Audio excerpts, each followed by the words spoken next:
Star Wars is full of people just going out for a walk. There we go, this looks promising. So promising, I'm gonna save the Let's Play. Because it's not good to over-rely on quick saves, because the quick load button is quite close. And that is embarrassing. How'd you like that? Mm-hmm.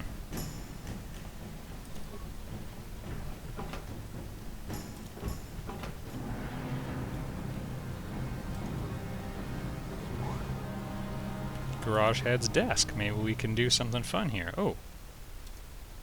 Keycard and an improved energy cell and some Pizzak cards. Everybody remember that blackjack-inspired game?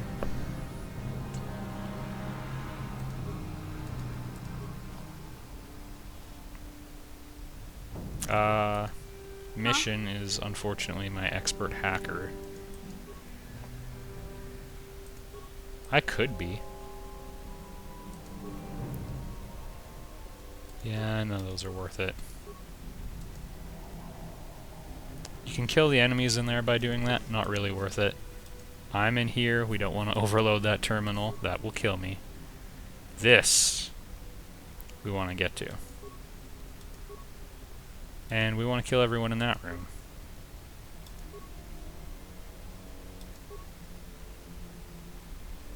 Can't I, insert that thing I just had?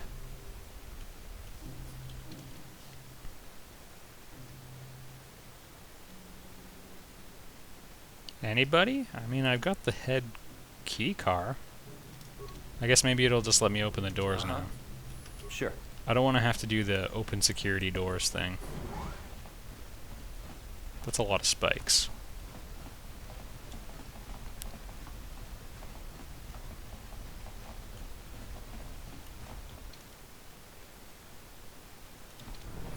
So we've mapped pretty much the whole area now. The garage is quite small, all things considered. The Vulkar base, it's got a lot of walls, takes a while to get around. Okay, fine, be that way. I don't care anymore.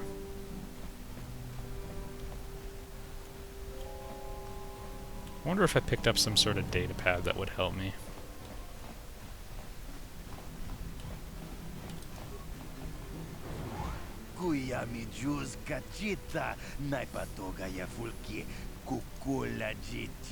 It's my swoop accelerator now. Whoops.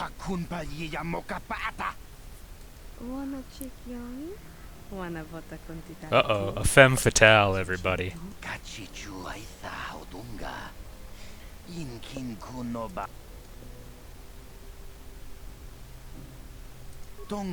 That's right, I'm playing it tough. Now for the record, you can't, like, mislead them. If you say, like, you've got me attention, you sort of, like, are committing to that. Because I would sort of pretend I'm interested and then, like, stab them in the back 2 minutes later. But we gotta play it straight.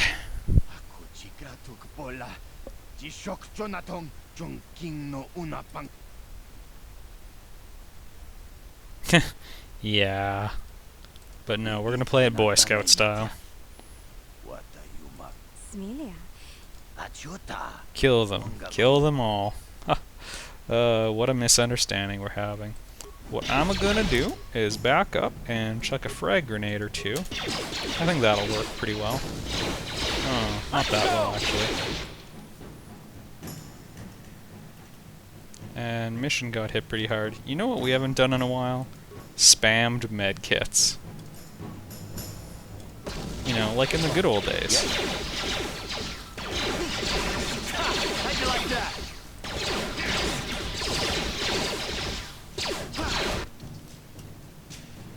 Mission we're gonna have to invest an advanced med pack in.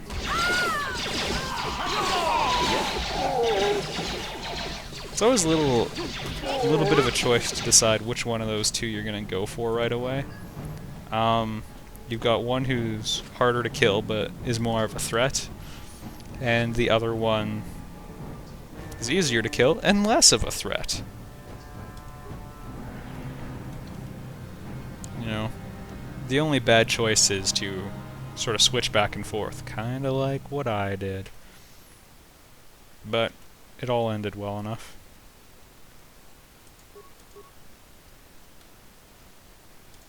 I'm not terribly impressed by any of that. Ooh, more remains. The Sith energy shield is marginally better. Oh yeah, I want to explain one thing before. Mission was disarming a mine, a poison mine. Both blew up in her face because rocket science over there stepped on one, you know, because he couldn't wait 1 second. Ready? Sure. The second time we were officially in combat mode. Now when you're outside of combat mode, your character always rolls a 20 when they try doing something like setting up a mine or whatnot. And rolling a 20 is a good thing because that's the highest possible roll. Now when you're in combat, you don't have that guarantee. It actually randomly generates the roll. So if you get, say, a 1, like let's say it requires a difficulty check of 30 to disable a mine, which is a pretty common scenario. You have 10 skill points, no other bonuses. If you're not in combat, you'll get it every time, because you will roll 30. Nah, understand? You will roll a 30. Huh? But, just 1 sec here. We wasted another friggin' spike, because we had to hack into it again. 105 experience points, not bad. Anyway, so if you roll a 1, you'll have your 10 skill points for a total of 11. You will fail to disarm the mine check, because you still need 30 points to do it. So basically, if your characters are in combat, you're almost guaranteed to have crap blow up in your face. Just something to consider. The enemy on the other side of here, as I mentioned, is remarkably tough. So we're going to outfit Karth with a couple of ion blasters. They do an extra 1 to 10 versus the droid, so that's nice.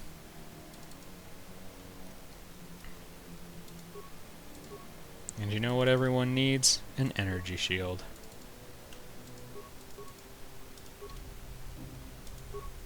Ready? Sure. And we'll quick save. Let's go.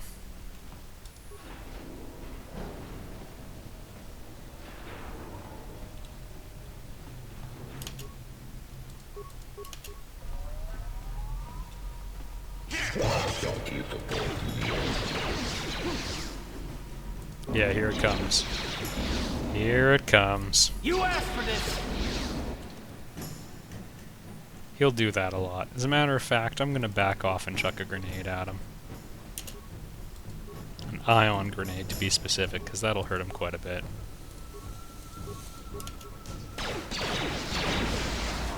Yeah, or you could run up nice and close mission. Whatever works for you.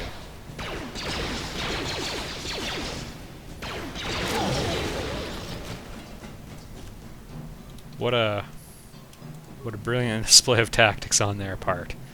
Say what you will about that time I walked into one of my own grenade blasts. I still feel like Mission, you know, she has long-range weapons. Yes? Sure, she's not the one who chucked the grenade, but she's got long-range weapons, for crying out loud. Gotcha. Simple. So, Hyper Battle Simulant, that's really nice to have, and $2,000.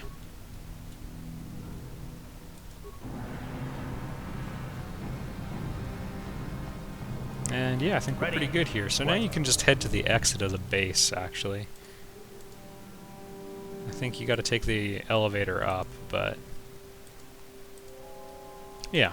Take the elevator up and then we can just go out the front door of the Black Vulkar base. And then after that, we just have to go back to the Outcast Village. Because we have one raving lunatic to give some journals to, which somehow will indicate the path to the Promised Land.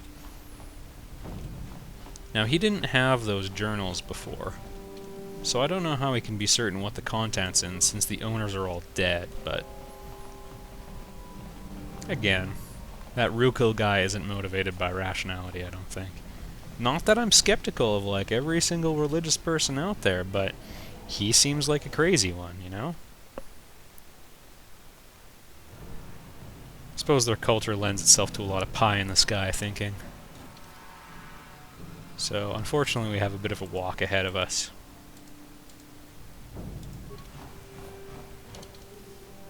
And, yeah. Aside from the Karth subquest. Now, you may be wondering why I'm still talking to Karth. Or at least I am. I'm not sure about you, but if you're at all like me... And for the record, the voice actor's not bad. BioWare keeps giving him weak characters. Because even the bastard characters, you should really like. Like, that's how you write a good story. Like the show Dexter, you're kind of rooting for him, and he's not a good man. No, sir. But I digress, the voice actor's good. I didn't want to give the impression that I was giving him a hard time before.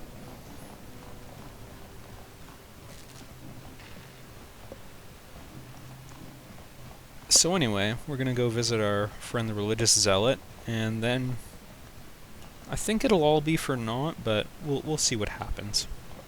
They'll go on a pilgrimage together.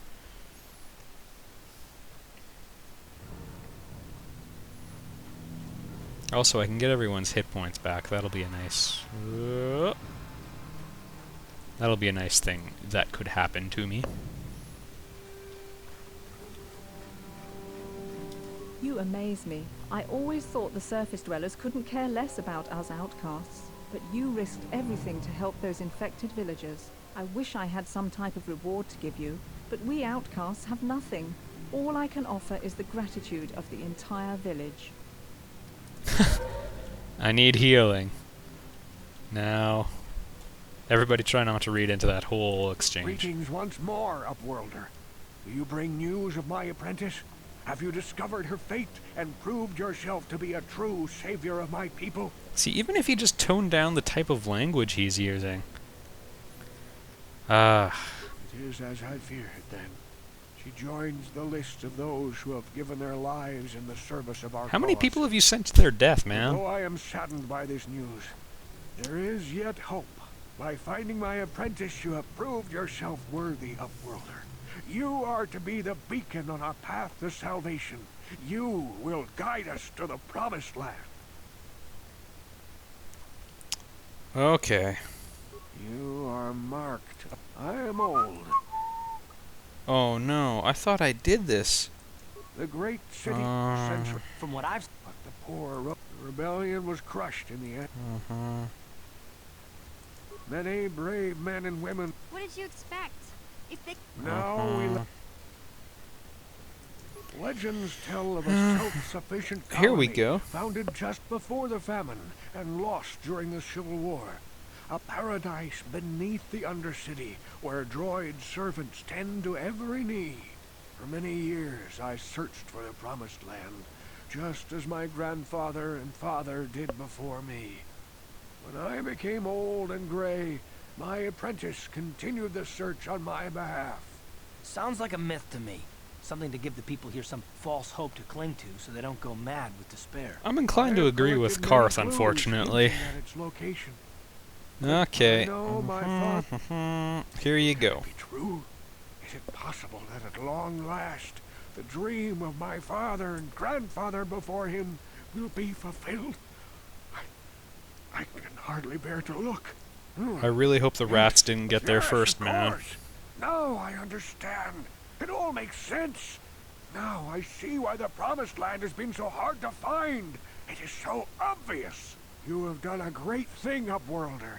A selfless act that will bring great joy to all the people of this village. So, they have a talk and everybody Kill, sets what do out you for want it. now? Have you more fables of a hidden paradise just waiting for us to find it? What? And just 'cause... Good luck. They must Just 'cause that quest is... a lot of talk, and it's just a fetch quest. Like, I just looted 3 bodies. So, I mean, kudos to the writing. I just wish that the design had caught up with it, you know? It's like...